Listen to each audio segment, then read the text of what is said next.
Abyssinia. Abyssinia, otherwise known as the Ethiopian Empire, began in 1270 AD and lasted all the way until 1974, when the monarchy was overthrown in a military coup by Marxist rebels. During its long reign, the Ethiopian Empire would enjoy centuries of prosperity, despite facing an Ottoman invasion in the 16th century. With the help of the Portuguese, they were able to protect their kingdom and keep it under Christian rule. Curiously, the Ethiopian Empire was ruled by the claimed descendants of the biblical King Solomon and Queen of Sheba, believing they were a lost tribe of Judah. The Ethiopian Empire reached its peak during the late 1800s and early 1900s. Under Emperor Menelik II's reign, he was successful in defending against invading Italian forces, and his modernization of the kingdom by incorporating railroads, telegraphs, and establishing schools and hospitals produced a thriving culture. Although the Italians did occupy the empire for 5 brief years during World War II, they never fully controlled it, and to this day, Ethiopia remains to be the only African country that has never been colonized by a European power.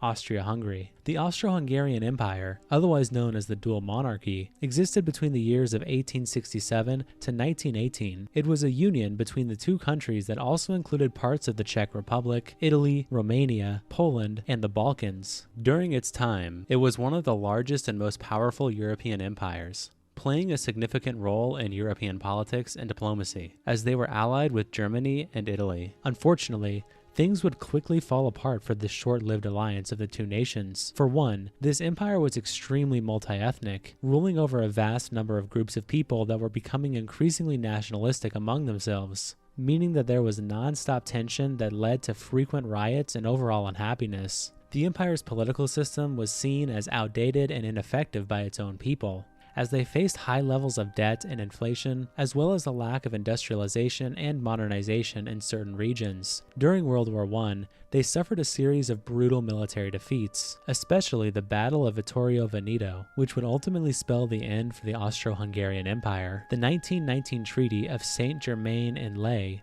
would dissolve the empire into 4 independent states: Austria, Hungary, Czechoslovakia, and Yugoslavia. Byzantine Empire. In 330 AD, Constantine the Great would become the first Roman emperor to convert to Christianity, changing the official state religion of Rome entirely. Instantly, he wanted to move the capital of Rome to the city of Byzantium, located in present-day Turkey, in order to reflect his new Christian beliefs that would begin a new era for the empire. 65 years later, after the death of Emperor Theodosius I, his 2 sons Acratius and Honorius would rule the Western and Eastern Roman empires as 2 separate political entities. Western Rome would be quick to fall in 476 AD, but Eastern Rome would continue for another 1,000 years. Eastern Rome, or the Byzantine Empire, would undergo many ups and downs throughout its history. Positively speaking, great leaders like Justinian I would rule with an iron fist, stomping out barbarian invaders and establishing the Justinian legal code,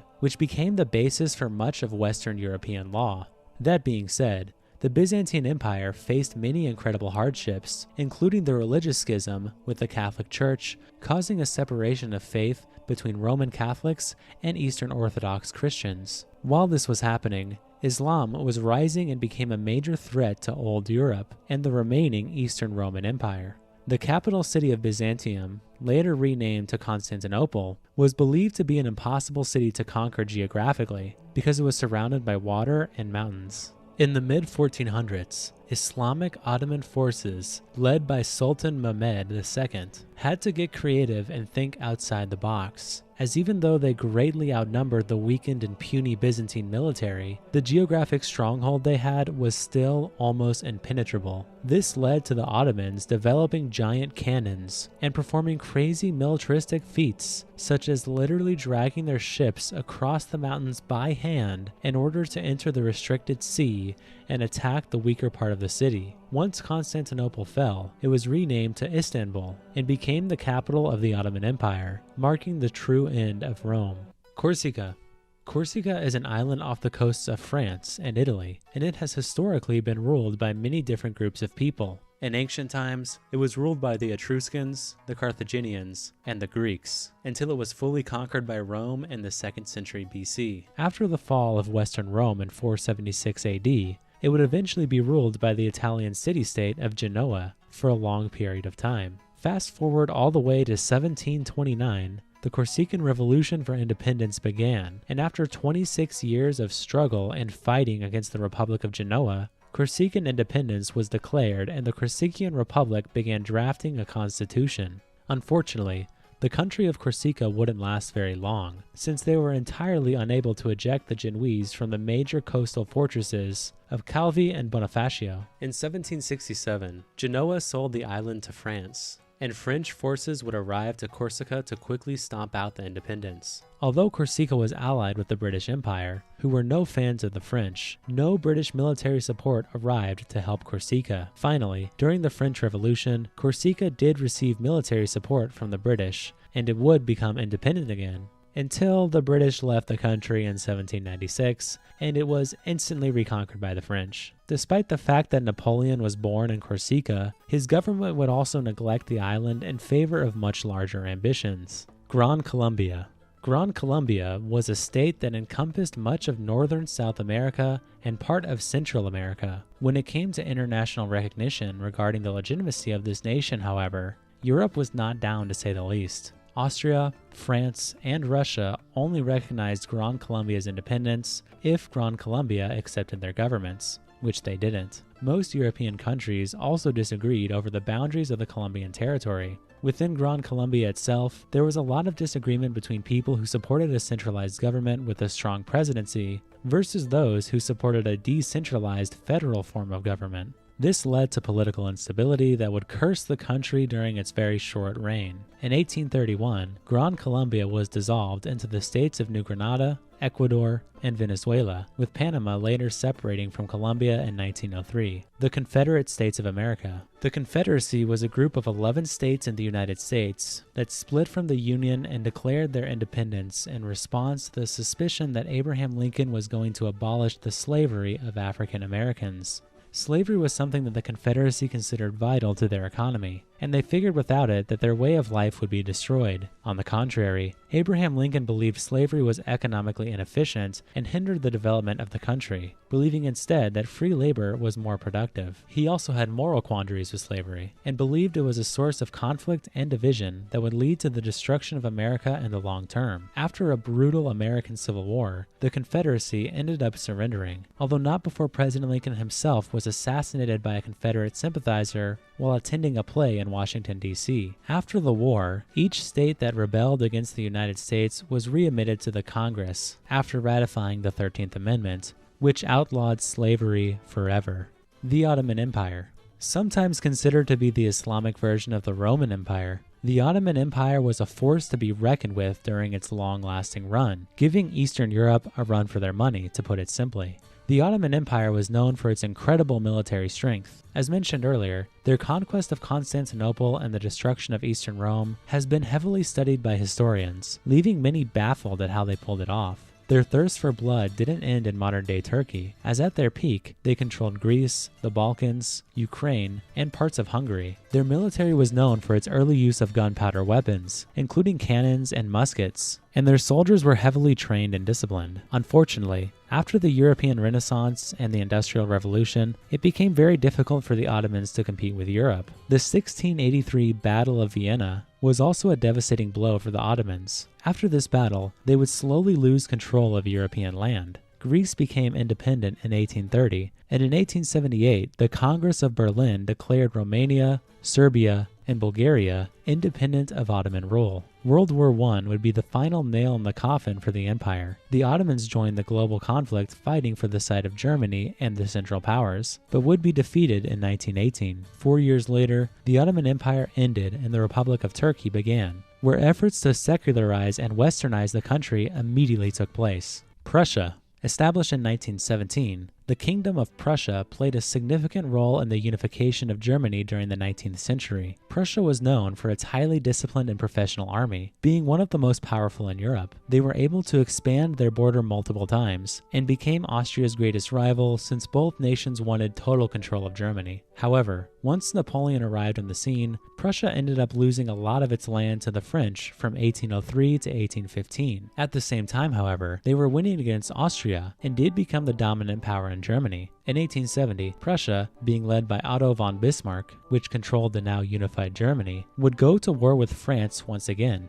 But as this conflict would play out, Prussia would slowly begin to lose their identity, as they were becoming increasingly more German. Eventually, in 1947, after World War II, Prussia was dissolved, with its land being divided between the Soviet Union and Poland. Taiwan. Taiwan is an island off the east coast of China that has a very long and complicated history, and its story is still currently being written. Prior to the 1600s, Taiwan was self-governing. However, there was never any central ruling authority. The Netherlands seized control of the island for about 40 years during the mid-1600s, but after that, the country became independent again for 2 more decades, until China would gain control of Taiwan in the late 1600s. They ruled Taiwan for 2 centuries, until Japan acquired the island in 1895, declaring it a Japanese colony. After World War II, Taiwan was returned to nationalist Chinese control. 4 years later, while Taiwan was undergoing a communist takeover, nationalist Chinese forces fled to Taiwan, resulting in a separation between Taiwan and China.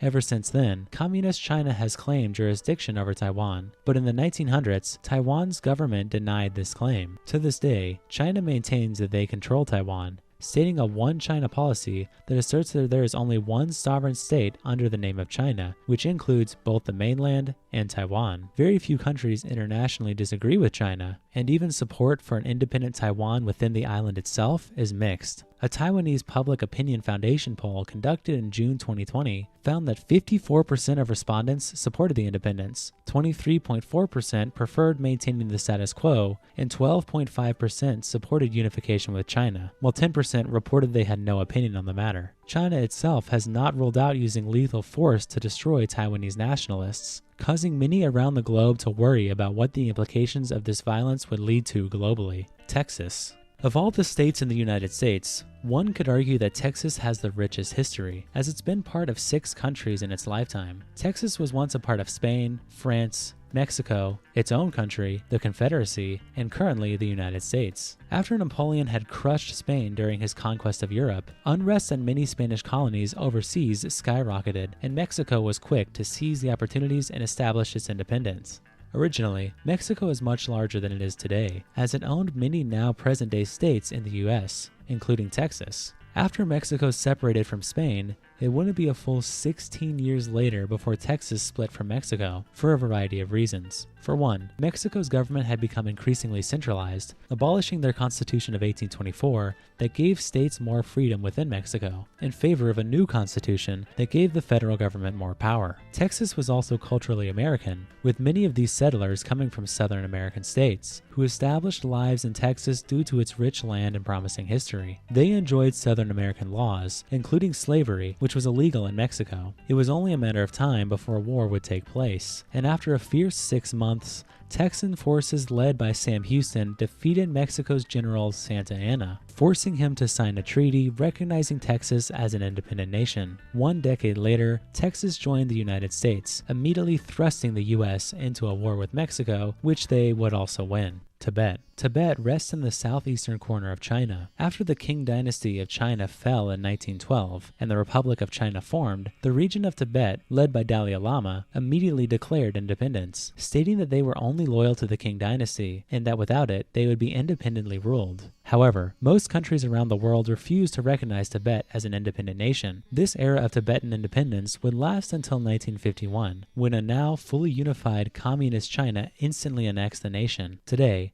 Tenzin Gyatso, the current Dalai Lama, no longer calls for Tibetan independence, although one wonders if he genuinely has this opinion or if he just doesn't want to upset the Chinese government. Whether or not there is still strong nationalistic leaning in Tibet remains unknown. The USSR. Russia is the largest country in the world, but not so long ago it was much larger. The USSR was a socialist state, and it was the first country to be based on Marxist socialism, existing for almost 70 years and becoming a cold competitor with the United States. During the Russian Civil War in 1917, the Bolsheviks, led by Vladimir Lenin, would emerge victorious and establish the Soviet Union. After Lenin died in 1924, Joseph Stalin would take power, enforcing a strict collectivization of the agricultural sector, meaning that land and livestock owners were forced to give up what they owned. Hundreds of thousands of them were rounded up and executed in Russia's infamous gulags. It's estimated that Joseph Stalin was responsible for 20 million or more deaths, due to his ruthless executions of any perceived political enemies, the famines that resulted from his destruction of agriculture, and his deportation of minorities and suppression of religious groups. The USSR would enter a Cold War with the United States, as they competed for economic power while also constantly preparing for a total nuclear war, which left many Americans believing that the end of the world was soon, although this never took place. Instead,